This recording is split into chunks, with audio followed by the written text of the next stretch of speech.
Welcome to the Nerd Party.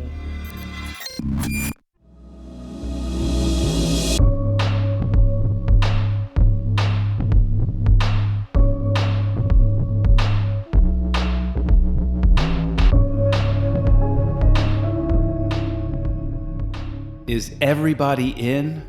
The podcast is about to begin. Welcome to Houselights, where we're going into our new House of Olivet Stone biopics, starting with 1991's The Doors, his epic film that splashed onto the scene, celebrating the man known as Jim Morrison, the Lizard King, lead singer of The Doors.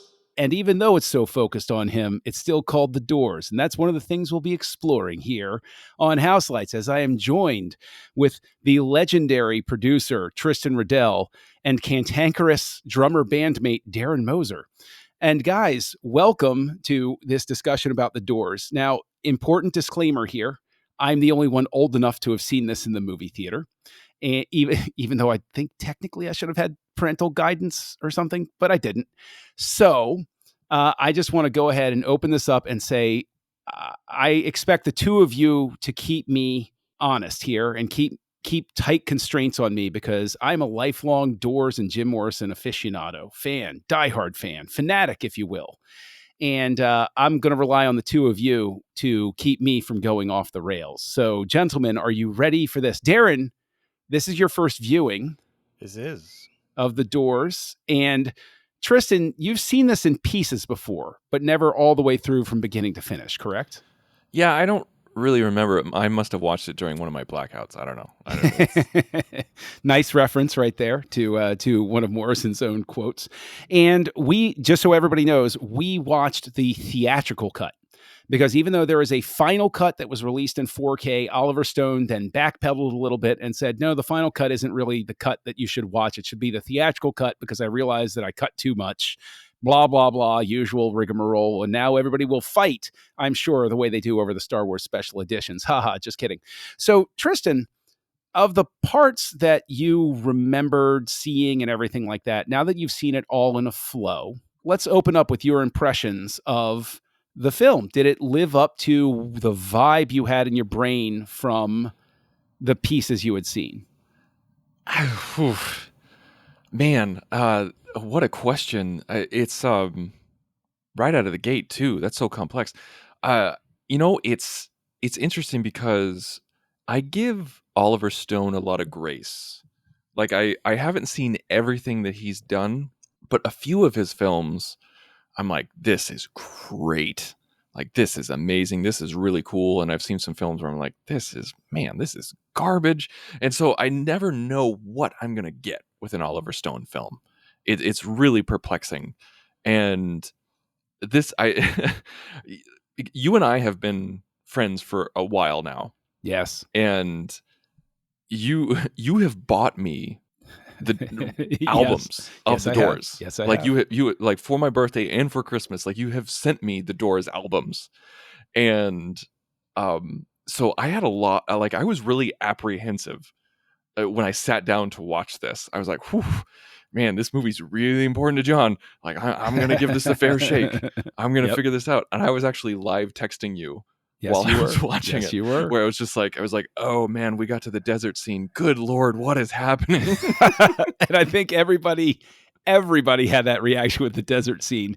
In fact, it got its own reference in Wayne's World 2, where they had a similar sort of thing happen. And somebody said, "Did you see the naked Indian? Wasn't that a bit much?" See, that's the thing. Yeah. I saw that.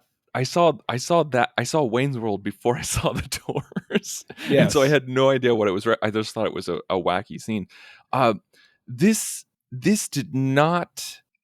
Okay, how do I phrase this? This was not as straightforward as I thought it was going to be.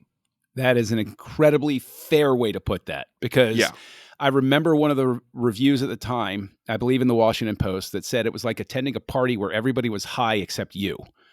And that review obviously has stuck with me for the last several decades.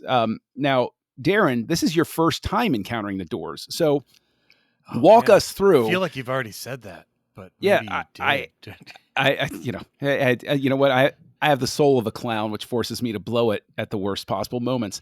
So, Darren, what did you know about this film going into it? What was its reputation? Are you a Doors fan? Like, were you going into this like, oh yeah, I really dig this. This is a good idea. Or were you going into this saying, what, like you blank slate. You had no idea what was going to happen. I mean, I know of a band called The Doors, and I could name a handful of their most popular songs, but that was about it. So this was really an introduction in not just to like the history, of the band, but also save me, John. I value our friendship so much. Oh no. No. But yeah, so very blank slate in that regard. And it was because in my mind, I kept comparing it to, like Almost Famous and like A Stars, but like like those kinds of movies. And so it was really intense watching it as it's like his musical career is beginning. And I take everything with a grain of salt because it's a biopic. It's not like a legit documentary. You should not take it with a grain of salt. You should take it with like a pound or like a liter. I don't know. Go to a salt mine and just carve off chunks as you need them. That's what I would say. But it basically, I'm like, man, 70s just destroyed everything. Like, oh my goodness. Like, it's just this tumultuous time of and you feel bad because you feel like, oh man, this band is going like up and down and sideways, and it's just crazy stuff is happening again with that pound of salt. But very, very blank slate going into it, which I enjoyed. I enjoyed just not knowing and trying to piece together, especially with this kind of unreliable narrator in a lot of cases. Yeah, that's a good way to put it. The unreliable narrator in this case is the director himself, and that's always tricky. I think that's interesting. It is interesting, and it's specifically interesting because a lot of the decisions Stone made. Now, just to rewind it a little bit, like I said, I was old enough to see this in the theater. It's hard to overstate how much the Doors music and Jim Morrison's lyrics in specific have meant to me in my life, right? I always make the joke that my personal identity was formed between the two poles of George Lucas and Jim Morrison. And that kind of explains why I am the way I am. But when this film was coming out, my brother took me to go see Awakenings, starring Robert De Niro and Robin Williams. And I was like, oh my God. Oh, it's great film. But he's taking me along, and I'm like, why are we going to go see this? And my brother's like, don't worry. Trust me. You're going to love this. And I go, and the trailer for The Doors was in front of Awakenings. That's the only reason my brother took me to go see it, because he wanted to be the one to see my reaction when I saw the trailer for the first time. It was like a kid at Christmas getting an unexpected like Nintendo or something like that. Like I almost levitated out of my seat. But he ran the risk of you killing yourself after watching Awakenings and never seeing The Doors. I love Awakenings. I thought it was very moving. I actually read the book that the story is based on. Yeah. It's a great movie. It's very moving, but oh my God. Like, it's so a journey. Sad. It's definitely a journey. Trust me, that movie stays with you. But he took me just for that trailer. And when this film was released, I literally ran from school to the movie theater, because this is the days before pre-buying your tickets or guaranteed seats or anything like that, kids. And I was stupid enough to think that this was going to be a huge, massive, like Star Wars style line around the block sort of thing. And I ran, and I had to see it the very first possible showing I could see. And it was basically like a religious experience to me that there was a Doors movie at all. And Tristan, knowing that and knowing, all of the baggage that I brought into it, what I want to ask you is, did you see anything in the film about the person of Jim Morrison or the band, The Doors, that would explain why a teenage boy would be so darned excited by the prospect of watching these people on screen? Was there anything where you could understand that spark? Did you walk out of this film going, yeah, I get it. I get why people are fans of this band and why Morrison means so much? No. of the movie, no, but like of the excitement about it, absolutely. Okay, just yesterday, my 16-year-old second cousin was with me on a big family event, and we were all going bowling. And his father, who was my first cousin, came to me and said, like, "Hey, like he's wearing his Deftones T-shirt, and he's like, hey, do you think Tristan knows who the Deftones is?" It's like, yeah, no, Tristan knows who the Deftones is. Okay, I'm gonna wear the shirt. And so I'm like, okay, I won't let him know, but I'll bring it up. And so I was like, hey man, I see you're wearing a Deftones shirt. He's like, yeah, I am. It's like, tell me some of your favorite songs. Let's talk about them. Like I did it kind of on the sly. When you're that age, when you're a teenager, you feel like you're discovering music for the first time. Like you go to your parents and you say, have you ever heard of the Beatles before? Like, yeah, Tristan, we've heard of the Beatles before. Like it's that kind of thing. Like you experience so much when you're a teenager. And the Doors specifically, like there's a reason why in the movie they really hammered it in that he was a poet, not a musician. Like that's where his strength was. And when you're a teenager and you're really into music, that's what you're looking for. You're looking for poetry with music, not the other way around. And so I can absolutely see why a teenager would be excited for this movie, because you want to see that poet explored. But did you see anything about the person of Jim Morrison in this film that would make you want to explore him more / understand the appeal? Like, does the movie communicate? I'm going to cut you off. Okay. No, absolutely not. I did not know this. I think that's a very solid question. That's a really good question, because the answer is 100% no. When I finished this movie, I immediately went and did some research to try to figure out how much of this was real. And I was shocked to find out how almost none of it is real, and how his bandmates were like, like Jim walking around holding a liquor bottle while he's, like just like talking to people. That never happened. Thanksgiving never happened. Like all of these things, like walking into going into somebody's balcony, sneaking into their room, that never happened. It's just like the entire time while I was watching it, I was like, this guy is an asshole. Yes. Like what, I'm not rooting for him in the least. And then you find out that it's not even real. Yeah. It felt almost like a betrayal. And don't take me too seriously with that. Like, don't take me too literally with it. But when you watch a biopic and the person is a jerk, you try to feel like, okay, well, like if they were a jerk in real life, you try to see the tortured artist behind it. Like if you're watching Pollock or something, or if you're watching, like Walk the Line. And I know a lot of people have a lot of issues with Walk the Line. Don't start. But, like with Johnny Cash and Walk the Line, like you could still see him as a good person struggling, or someone who had addiction, or someone who was trying to be a good person, but at the same time he cheated on his wife, he did drugs, like he was just a bad person who who crawled out of it.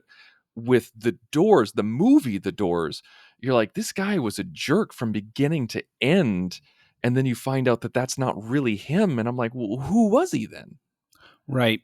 And so that sort of springboards in, Darren, understanding that Stone is trying to do some sort of myth building here, some sort of Morrison as shaman, as mystical figure who was a guide for a generation during a tumultuous time.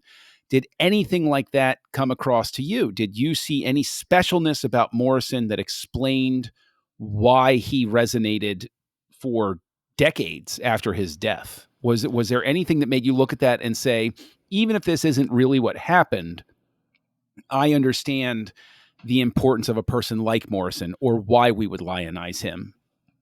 Yeah, because what I tried to focus on were the songs, because they're real songs. Like that's the actual lyric. Like the lyrics weren't changed. So even if I'm sure there's a little bit of leeway in the creation of the song, but for the most part, I assume that a lot of, the things going into at least the recording sessions and things like that were semi-factual. Again, who knows? The TV thing was real. No, That's true. the TV thing throwing. No, Yes, according to in Robbie it was. in Robbie Krieger's own autobiography, which I read for the first time recently. He said Jim never threw a TV like that. Like he was upset and disappointed, but he never did anything like that. And the important thing to remember, and the whole reason I'm asking those questions about, do you see anything to lionize, is the biggest criticism from people who knew Morrison in this film. And this is the thing that I struggle with the film, right? Is you're seeing a personification of the caricature of Morrison that the band themselves called Jimbo, which was when Morrison was fully in his alcoholism. When he was completely gone, he was not the same person anymore. He was a person they hated being around. They lost recording sessions. Densmore would quit the band regularly, and Manzarek would talk him back in, all of that sort of stuff, because Jimbo was a terrible person. But Jim, the sober or just a few drinks Morrison, was a decent person, was the type of person where you're like, oh, okay. So, I mean, I think the thing that the film, and Tristan, you call this out, like, you take Ray, right? You talked about Walk the Line, but then you look at Ray, and it at least sets up this tragic incident from his youth, so that when he behaves like a terrible person later, you think, well, how must this change a person that they see their brother die, like, and feel somewhat responsible and go blind, because like that's always playing in your brain. Whereas Stone has this made up story that, I mean, Morrison spouted it out, but he was, I argue, joking that a spirit ran out and jumped into his soul and turned him into a shaman sort of thing. But I think that's just merry prankster sort of stuff. And so I think that the thing that is difficult about the film is it's Stone's treatise on why this magical person who meant so much should be given the leeway to behave the way that he was. And that's sort of where I'm saying that's where the film falls down, is it never presents the Morrison that would permit you to understand why he was lost to drink. Something happened somewhere along the way that made him turn to drink. There was some sort of alienation. There was some sort of loneliness. There was actually a summer where he ate acid and lost all of his weight and became a sex symbol. But anyway, again, I'm trying to keep myself from going off the rails here. And technically speaking, I think the film hits a halfway point. And Tristan, I always pick on you because of the editing stuff. But I said this to you while you were live texting. And Darren, I want to get your take on this as well. I feel that the editing changes, like it gets a different vibe about halfway through. It goes from this sort of like dream state, abstract, what the hell is going on, to a more linear style about halfway. Like it suddenly changed. There's like a gear shift that happens, and suddenly it comes together and has a little bit more storytelling aspect to it. That's my opinion.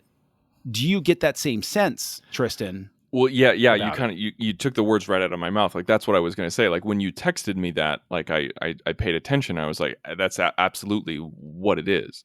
It's like you feel this sense of experimentation with it, where you feel the camera is moving a whole lot more. It's more floaty, for lack of a better term. It's you feel like there's more dissolves.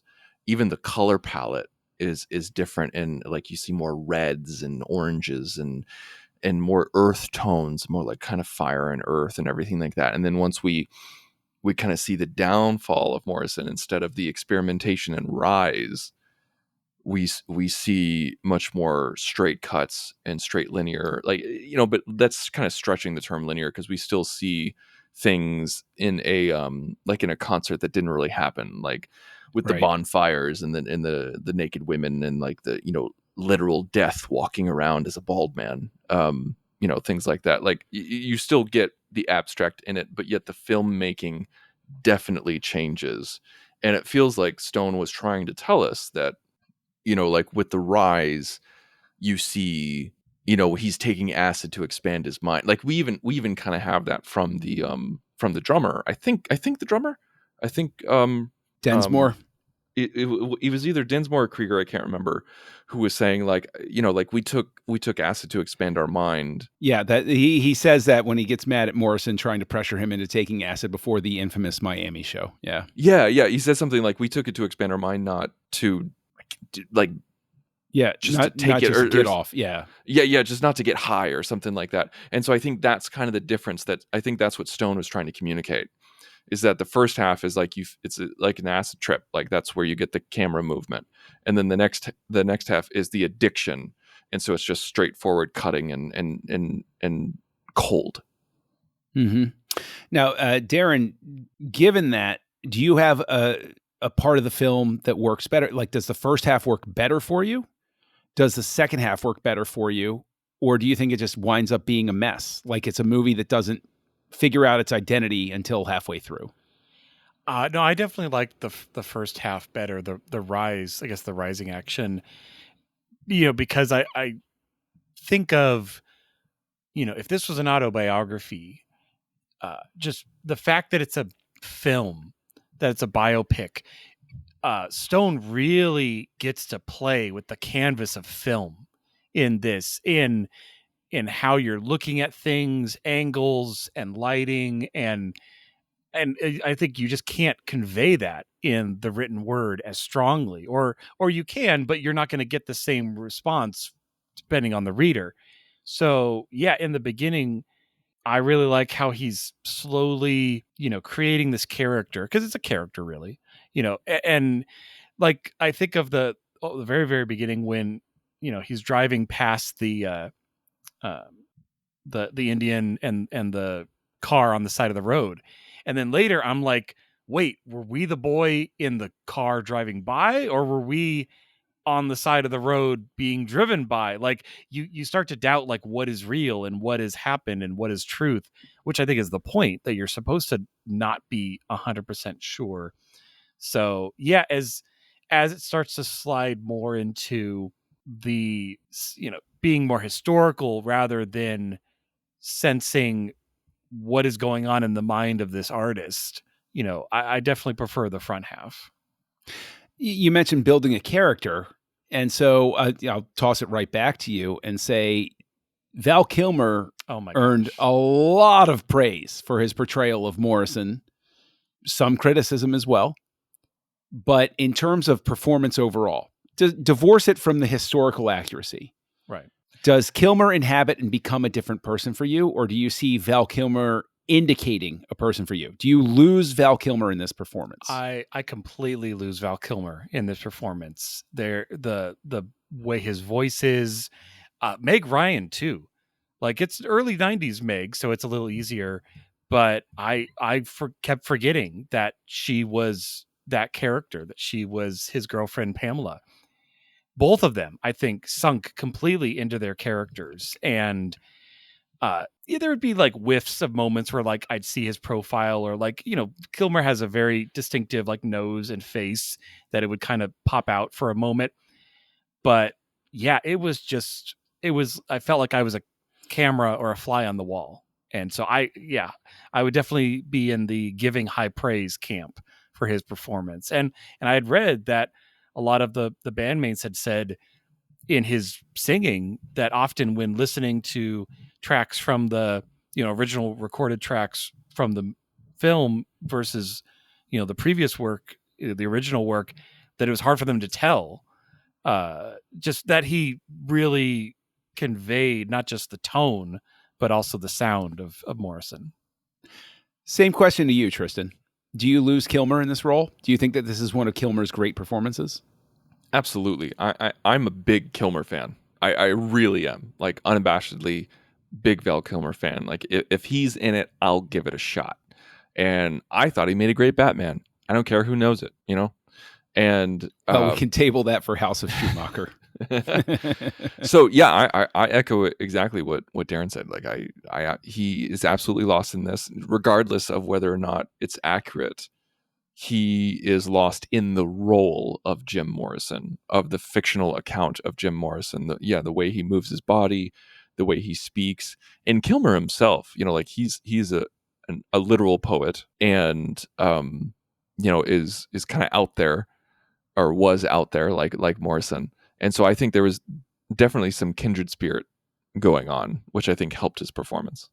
Undoubtedly. And part of his performance is supposed to evoke an era, right? The late 60s and then very beginning of the 70s. Things are very, very fluid, very changing, very chaotic in American culture at the time, especially in pop culture. And so, I'll toss it right back to you, Tristan. The film is also supposed to evoke an era. It's supposed to, in a sense, be Stone, and he goes through the 60s are his thing for a time. You have Platoon, you have The Doors, you have Born on the 4th of July, you have JFK, you have Heaven and Hell, you have all of these things where Stone is very much thinking about the 60s. And in terms of evoking an era, did you feel you had a better understanding of the late 60s, early 70s as an era after this film? Do you think that it successfully conveyed to you what it was like to be alive during that time? No, not at all. I think, they have they have him performing on, man, I was really hoping to I can't think of his name. Ed Sullivan Show. Thank you. Jeez. Ed It's a Sullivan. little show. You might have heard of it. I might have heard Ed of Sullivan it. Show. Yes. Man, speaking of Ed Sullivan, they made him look like a straight up monster. Like the prosthetics that they put on that guy. Yeah. Just to qualify, I agree with Tristan here. They didn't make him look like a monster in terms of his personality. The makeup made him look like Boris Karloff playing Frankenstein, is what Tristan is trying to say. Like a literal monster. Yes. Like he looks like he belongs in a monster film. Yes, he does. Yes, And he does. It's just you look at something like never mind, I'm not even going down that road. I was thinking about what they did in Rogue One with the actor from with the Tarkin, original, with Peter Cushing. with Peter Cushing and everything like that. Peter Cushing has those crazy features that are hard to reproduce, but the people at Lucasfilm reproduced them without making him look like a burn victim, like he went through reconstruction surgery. Yes. Anyway, you have stuff like the Ed Sullivan Show, you have stuff like his performances, and you have stuff like the acid trips and things like that, like a very stereotypical 60s of the time. And the old phrase, if you remember the 60s, you weren't really there. You have those moments, but this film didn't make me think about the 60s in the same way that Malcolm X did. Fair. That's a very fair thing. Now, Darren, I think Tristan is hitting on something important here, and actually criticism that was leveled against Stone by, I think, one of the band members even. Stone was in Vietnam when he first heard the Doors, and the Doors were very important to people in Vietnam, who were serving in Vietnam from the United States. Do you think, following on Tristan's point there, do you get the feeling that Oliver Stone himself didn't understand American culture of the 1960s because he wasn't a participant, and this is more of a reflection of what he thinks the 60s were, the same way that you or I would read a book and think that's what the 60s were about? Yeah, I can see a little bit of that. I mean, it's like with the 80s where people say dress up for an 80s party and they're wearing all these bright, zazzy colors, and you're like, did you forget beige? Because there was a lot of beige in the 80s, like a lot of tan, right, and brown. So yeah, it's the stereotypical versus the kind of selective memory of the decade, or basically it's the distilled down to a Halloween costume stereotype. Right. We all have a Halloween costume for a decade. That is not really true when you think of 60s or 70s or 80s. And it kind of does have that reflect. I mean, I can't speak to him not being there and his exact, you could ask somebody, be like, hey, what was it like, before I commit this to film? But yeah, it's so in the 60s is so interesting because, I mean, I've seen a great bio story from the Earth to the Moon that's set for the vast majority of it in the 60s as we're leading up to landing on the moon. And that is a very different type of story but trying to be more, historically accurate on that era and the tumultuousness that's going on. So yeah, I think, like you said in the beginning, though, at its core, it's a story and it's a character. And if you start there, it makes a lot more sense than, it just happens to be about a historical figure, a historical figure. Mm-hmm. So, one of the things that I think is interesting about the film is with this evoking of an era. It's the first time I think that I really, as a younger man, really paid attention to things like lighting and shot composition without even really realizing I was doing it at the time. And of course, there is a legendary cinematographer at work here. And so, Tristan, I wanted to actually throw over to you. Evoking an era is one thing, and building a visual style is another. When you look at this film, just looking at it simply in terms of the way it's photographed, are you transported basically? Is there something where you could turn off the sound and enjoy it?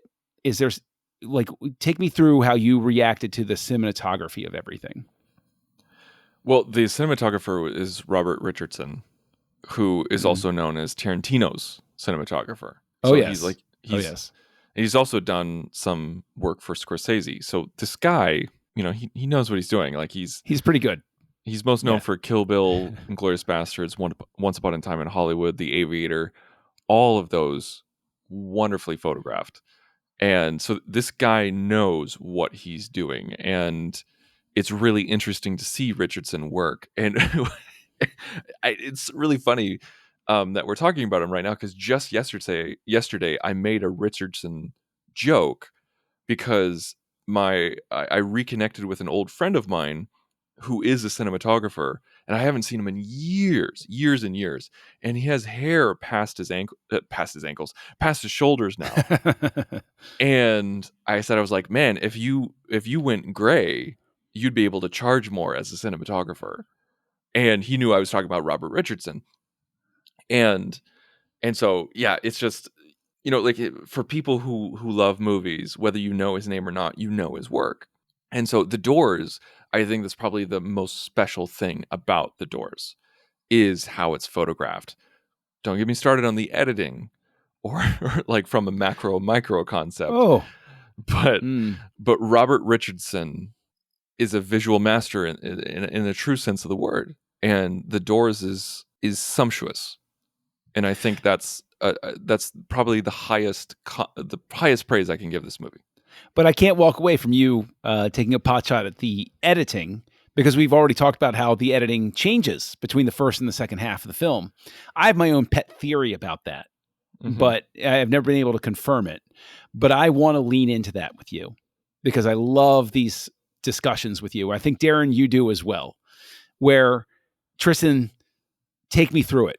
What issues do you have with the editing, either macro or micro? Where does it fall down? Where does it succeed? Well, so the editors of this Give me are time David code, Brenner. Tristan. I need time code. At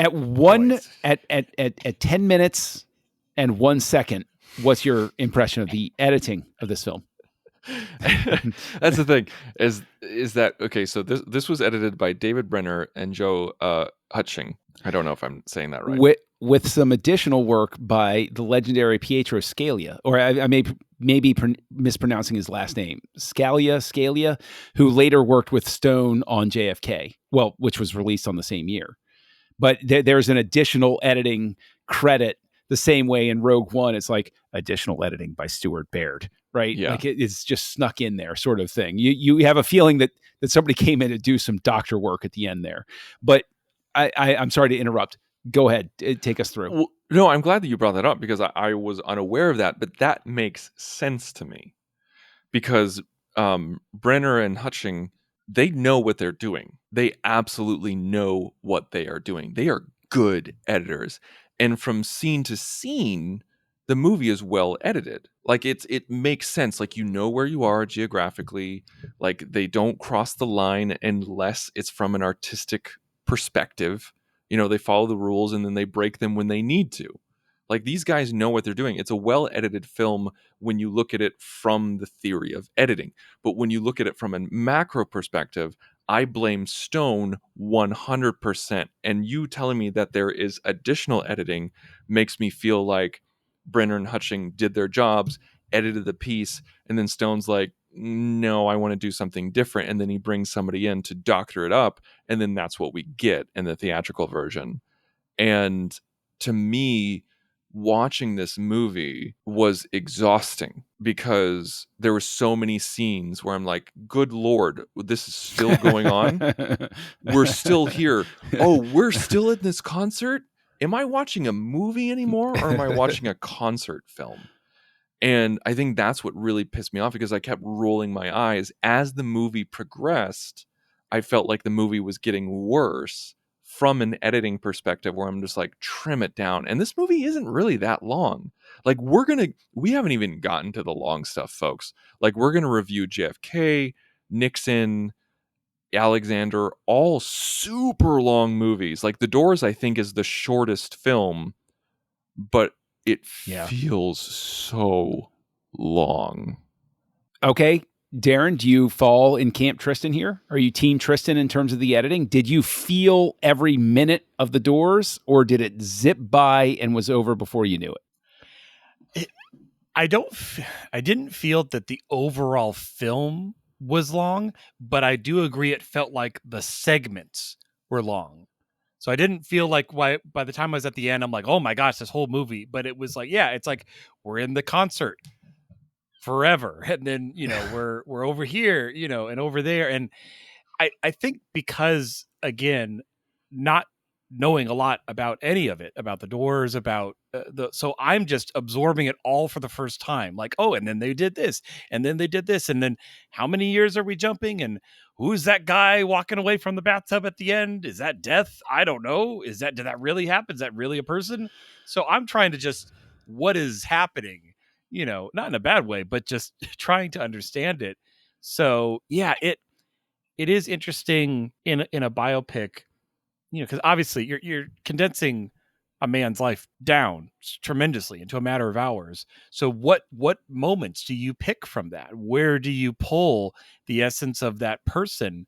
Especially someone who passed away so young, at 27, I think it was. So, but obviously you're picking, these moments of grandeur and of, turning point, climbing a tree and meeting the future love of your life. Again, all I can say is I'm basing this off of the movie, because I don't know what is real and what is not. So that's all I'm reacting to. But so I don't know exactly where you would cut it, because it's not like, oh, well, this whole subplot, like, there weren't really subplots. It was just the plot. So plot is a generous word, I think. It's more of it's a series of events. Like, I think that the coming at it from an older man's perspective and not the starry-eyed teenager. I can tell you, I saw this film, I think, twice in the same day. Like, I was so jazzed, and the music, like, it's weird to convey, because I adored this film when I was a teenager. I thought it was the bee's knees. I thought it was great. I was very much in Camp Stone of like, hey, he's a shaman. He's got a spirit. He's amazing. He's the voice of everyone. You got to cut this guy slack. Who cares if he was a monster? All of this sort of stuff. It didn't matter to me that I didn't see a human being there. All that mattered to me was that there was the music, there was the lionization of Morrison, and he had permission to do whatever he wanted to do. Now, obviously, when you're no longer a teenager and you get a little more perspective, you realize, oh, he's actually a bad person the way he's portrayed in this film. Oh, I see that. But the music is very key to this, and it's what would have resonated with me as a teenager. It was basically like a 2.5 hour music video for me, because it's like, yes, this is the music I love, and it was a cheap way to get my emotional reaction. Darren, is the use of music successful? Do you think that the soundtrack of this film does it help the flow? Does it help you forgive some of those editing mistakes? Like, basically, is the soundtrack a cheat for you to get to the end and then look back and say, oh, wait, I had these problems with the film? Or did it not razzle dazzle you? Like, did you lose yourself in the music? Was it a big music video, or was it just periphery? Yeah, I'm trying to compare it to like other biopics about like musicians and bands and stuff. I mean, if you compare it to like Spinal Tap, it's really I'm just kidding. Strangely apt. That's all I'm going to say is it's strangely apt. But no, yeah, the musical sequences are amazing. They're like one of the best parts. Like when he's, got the mic and he's crooning in the corner, and you're just feeling like they establish this vibe of these moments of like musical history is happening. Like it feels like that. It feels that vibe and energy. But does it forgive the sins of the entire film? Not particularly, because I could just, put in a CD or download the track and listen to just the actual song like that. I don't have to see this movie to enjoy The Doors. Does it enhance my enjoyment of The Doors? I would say less so now, knowing how inaccurate it is. If it was more accurate, I think it would be more of an interesting aspect, but it's feeling like it's practically fantasy. And for that, then I pivot to Kilmer's performance, which I think is amazing for what he delivered, historical part aside. I think it's great. So I feel like that's my final thoughts here at the beginning. But no, that's pretty solid there. Yeah. Very, very, very solid. And also, if you have Spotify, I'm going to help you out here, and I'm going to give you the ultimate playlist for you, just so you know. Tristan, same sort of question to you, okay? Is in terms of the music, do you think that the music is able to paper over some of those editing and or structural issues that you detect? Or did you sense it as a cheat? Did you sense it as Stone trying to use the music to distract you from the shortcomings of the film? I think that's a solid question. I personally found it as a cheat because of what I referenced earlier with the editing, where I'm like, good Lord, we're still here. It felt like wallpaper, even though it was well shot, even though it's really cool, seeing the Doors music, quote unquote, live. Even though it's really great that we're seeing a concert, it felt like wallpaper. Like we're not getting a plot here. We're not getting a story. We're not getting any insight into Jim Morrison's psyche or his history or the way he thinks or why he does what he does. Where, that's kind of my review of the film. It's wallpaper. It's a covering. It's a sheath. It's veneer. It's style over substance. It's something that looks really cool and you can vibe out to, but there's no meat on the bone. I think that both of you have said some very fair things, and I think that the difficulty that we're having with some of the parts of this, with the way it's constructed and everything, could have been alleviated. And this is where we all know I love to sort of like go back to the writer's room and be like, okay, look, here's what we're really going to do. I think this film would have benefited, because you both have talked about the concert sequences, would have really benefited from, instead of the way that it's constructed being basically the Miami concert, quote unquote, the most controversial moment in Doors history, and having flashbacks during it. Right. And that way you can framing device for the entire movie. And so you can have the more abstract sort of stuff happening as inserts of flashes of the band members, of Morrison, of his hangers-on, of people in the audience, of whoever you want it to be. So basically the whole thing feels like you're at the Miami concert. You're seeing flashes of how they came together. And then the wrap up at the end is Morrison going off to Paris. And basically using this as the point of attack, the inciting incident, instead of him walking into the recording studio for the sessions that would eventually become the album An American Prayer, which was released posthumously. But that's just me speaking on that sort of level. And that in and of itself is sort of a cheat, because I think, Tristan, you say a very fair thing about how it's wallpaper. It's a beautiful vibe. And Darren, I think you've also sort of hit on that same sort of thing with it. And so, I'll toss this, I guess, quasi-final question over to you. Is we've talked about, is there anything in this that makes you want to be a Doors fan, that makes you understand why it was so exciting to have a movie about the Doors? We've covered that territory up to this point. But my question to you is, in terms of everything that's here, do you see raw material? Because we have two cuts. We have a theatrical, we have a final cut. You've seen the theatrical cut. Do you see raw material here where if somebody gave you a magic wand or, the money to do it, and they said, hey, Darren, go back into the editing bay and reconstruct this? Do you see the raw material of an Oscar winner, of a great film, of a masterpiece in here? Or do you think that there's just, this is what you've seen is the limit of what it could ever achieve? I'd say the second. Honestly, it's an amazing, what it delivers. I think is amazing. Every time you have Val Kilmer, he is just killing it. Every scene, you can tell he's giving his all. I don't see where you can go from that. It doesn't feel like, reframe it or re-edit it or change the perspective. What you have is kind of on the screen. It's all kind of there.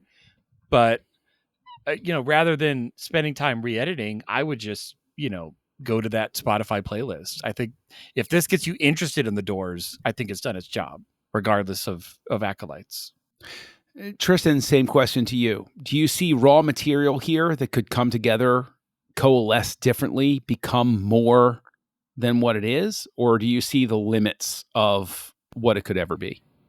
I think it definitely could be better structured. I think it could be better edited. I feel like so much of the failure is in the macro editing, but at the same time, knowing how fake it is and how inaccurate it is. I mean, every biopic is inaccurate. Every single one that we've ever seen is very inaccurate. But to be so blatantly false, to not be rooted in any kind of actual history for the Doors, kind of feels like you failed before you even began. So I feel like if from a film perspective, if you're going into it like the Weird Al biopic, where it's right off the bat absurd and crazy, and it's absurd and crazy and not rooted in truth, you can enjoy it. But when you have it present itself as something that it's not, you immediately set yourself up for failure. So I feel like it's kind of like you can re-edit it all you want and you may be able to get a better product, but I don't think you're going to get a better experience because you can't rewrite the history. Well, then this goes into final question before we get to our Lance Reddick part. Darren, names that were rumored to want to direct a Doors biopic through the years include Quentin Tarantino, Brian De Palma, Martin Scorsese, and The Exorcist's William Friedkin. And also, he did The French Connection, let's be fair. Do you think either one of those four directors would have delivered a different product, a more accurate and more interesting product than Stone has? Oh, accuracy. Okay, you said different, and I was thinking, wait, so you put Tarantino on a list and said, is you're going to get a different product? Well, Jim Morrison winds up assassinating several people if Tarantino does it. De Palma, probably the issues with women would be much more pronounced. Scorsese, this is a 5-hour movie, easy. And then William Friedkin, I guess he would really lean into the possession angle from the spirit of the guy who was dying on the side of the road. But, so, what do you see happening with those different directors? I mean, you gave a great summary right there. I would have loved a Scorsese miniseries. Give the man the time and the Mm. budget to tell an actual history with like, because then you're not worrying about, give him like even like a 6-episode miniseries. I think that would be amazing. And honestly, that's a big part of it. I mean, biopics are, like I said, it's a hard thing to distill a man's life down to a couple of hours, but sometimes you need to tell the bigger story. And that's streaming has given us a lot of options with that, with other formats besides just the, can't run it too long because you got to fit as many screenings as you can in the multiplex.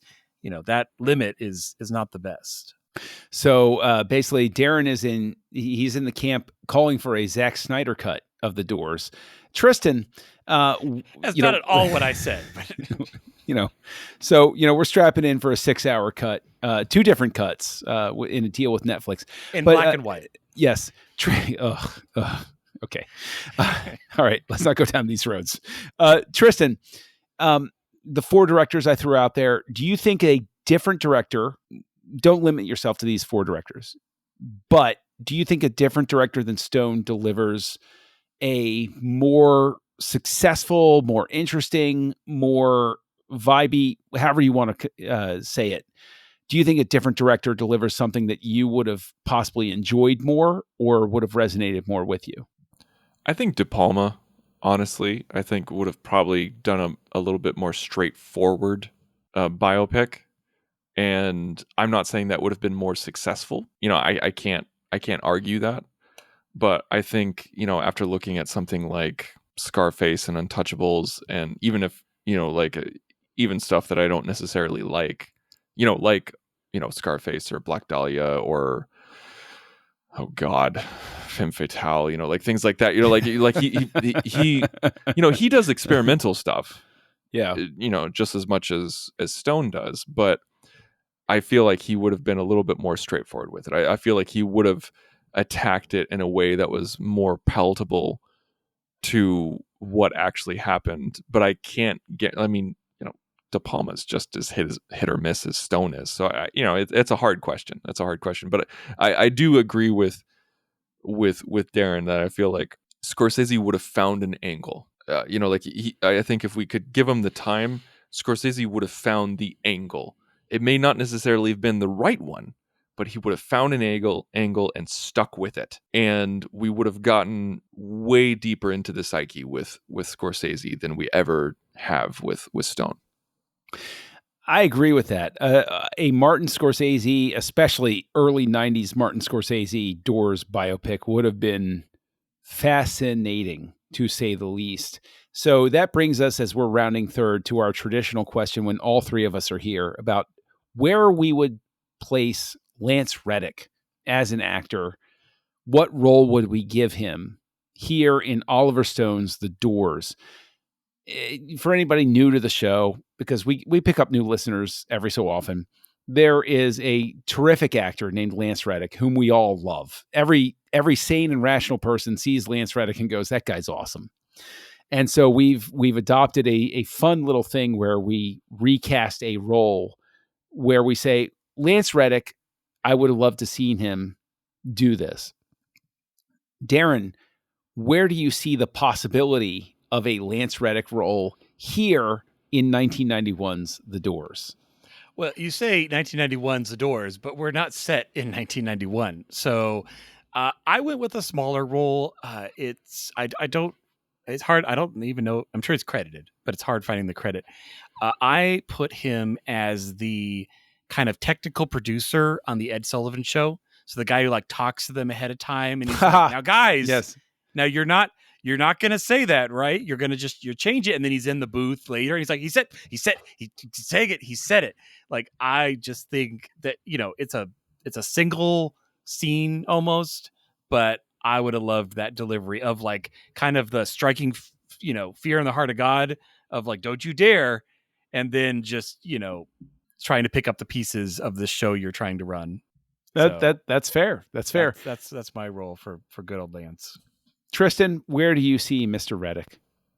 Well, I like that you explained why we do the Reddick segment and how we do it. And I also want to say that When we put Reddick in, sometimes it's, you know, we do it like colorblind. Sometimes it's, you know, like age blind. Like if we did a movie that took place in like 1946, we would still put Lance Reddick in it, you know, Right.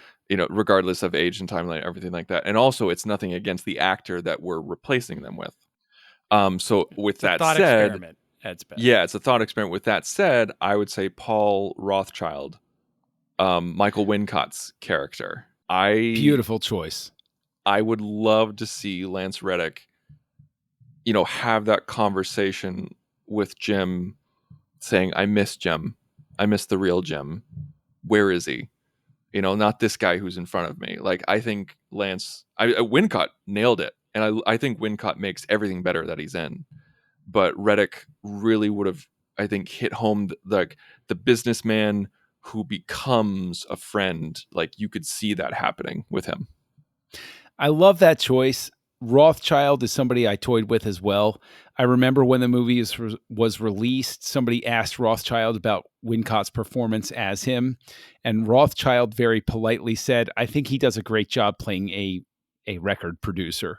Like, it was a way to dodge it. That was a beautiful way to be like, he wasn't playing me, but I'm not going to say anything that wrecks this guy here.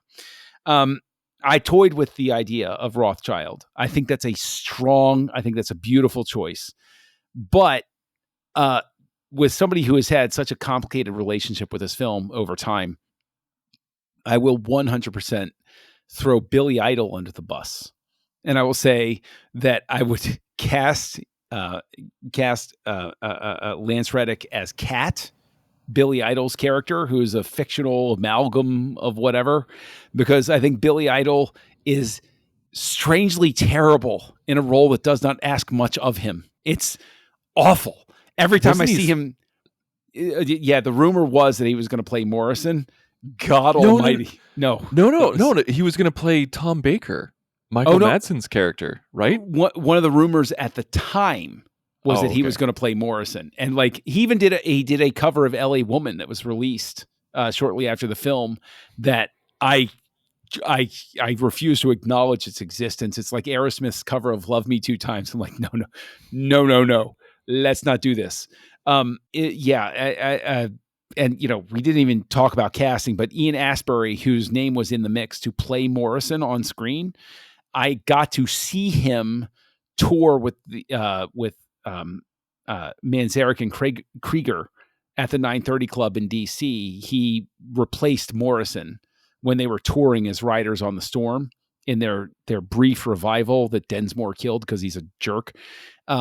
And he was terrific. I would love to see this film with Ian Astbury as Morrison, because it would be great. But I would put Reddick in as Cat and replace Billy Idol. So that brings us to the end. That brings us to our necessary part. Somehow I haven't gone on and on. You guys don't understand the self-control that it took not to go off the rails on here. But we got to get to our ratings. So Darren, as our first timer, as the one who's never seen it before, I got to know, on the 5-star scale, the holy scale that we have put in place that will never, ever be replaced by a 6-star scale, because that's just too much. Where do you place Oliver Stone's The Doors on a rating of 1 to 5? Yeah. This movie was just a wild ride. I'm even thinking now, like, when Crispin Glover showed up as Andy Warhol. I mean, whole sequence was like, what am I watching here? What is going on? Yep. But I'm giving it a 3, and it kind of came down a bit during this discussion. Sometimes our discussion like elevates a movie and tips it up a bit. Honestly, knowing more about the lack of reality kind of diminishes it a little bit. I mean, Kilmer's performance, 5, 6. You said I can't do 6, but I'd do 6 on his performance. It was so good. Like I said, lost in the role. Meg Ryan lost in the role, which is beautiful. But yeah, at the end of the day, I won't watch this movie again, but I will listen to the music off of your playlist, John. Spotify playlist coming to you, Darren. I'm giving it a 3. All right. That's a fair rating. That's a fair rating. You know what? We're going to end with you, Tristan, because I want to end with you because I feel like it's you and Darren are going to be more honest than I am. So let's just sandwich me between the two of you. For me, I have a love, hate relationship with this film. Sometimes when I watch it, it's a 1 star. I despise it. I want to go with a pitchfork and a torch to Oliver Stone's house and just like take him down. Other times, that little teenager in me bubbles up. No, I love it. I think it's great. And I think that there's a word, Tristan, that you use that is very accurate for it. It's a vibe. There's a vibe to this film. And come at me. I don't care whether you want to come at me with whatever you want to say, but there is an emotional part of me that this film speaks to. And I wind up with a 4 on this viewing, at least, because I think it is successful in it, the very least of it. It's basically like a 2.5 hour music video. And if you love the music, it's cool. It's not Jim Morrison's life that you're watching, but you're watching somebody's life while like terrific MTV. Yeah. It's not real. Just a way to show the music. Somebody's life is playing out while you're listening to incredible music. Okay, I'll go with that. That's fine. So that's me. That's where I land this time is 4 stars. Tristan, bring us back down to earth because I know you're not landing with a 4. You're probably not landing with a 3 if I know you pretty well. Let us know what you think.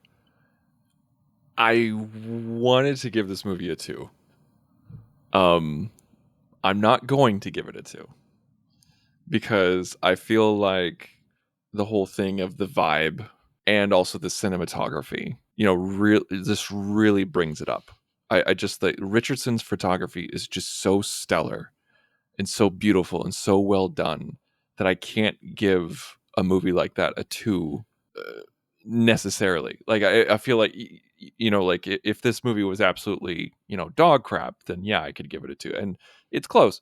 But it's no, I give it a 2.5. I mean, like I wanted to like this movie, I really did, and I totally get, John, what you're saying about how like if you are like if they made a movie like this about like Brandon Boyd and Incubus, I probably would have the same kind of feelings that you do.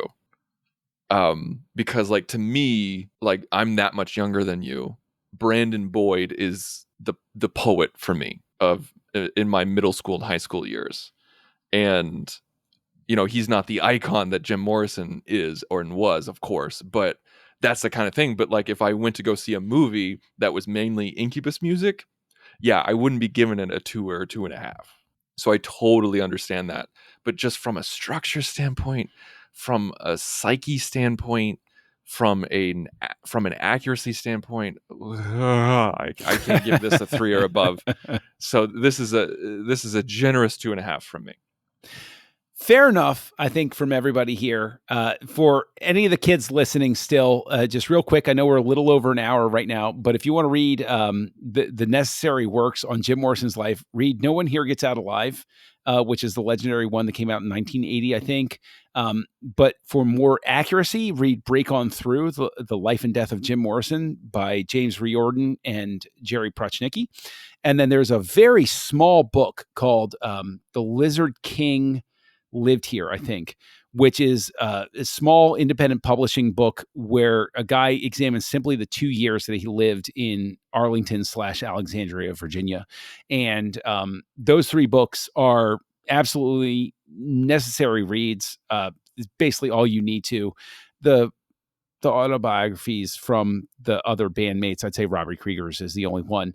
But that brings us to the end of our examination of The Doors by Oliver Stone.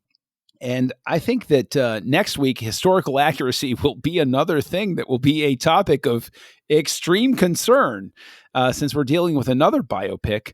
Darren, what are we going to be talking about next week on Houselights? Well, as you mentioned, we're actually going to stay in 1991 as both these movies came out the same year, and we're going to JFK by Oliver Stone here on Houselights. Join the revolution. Join the Nerd Party.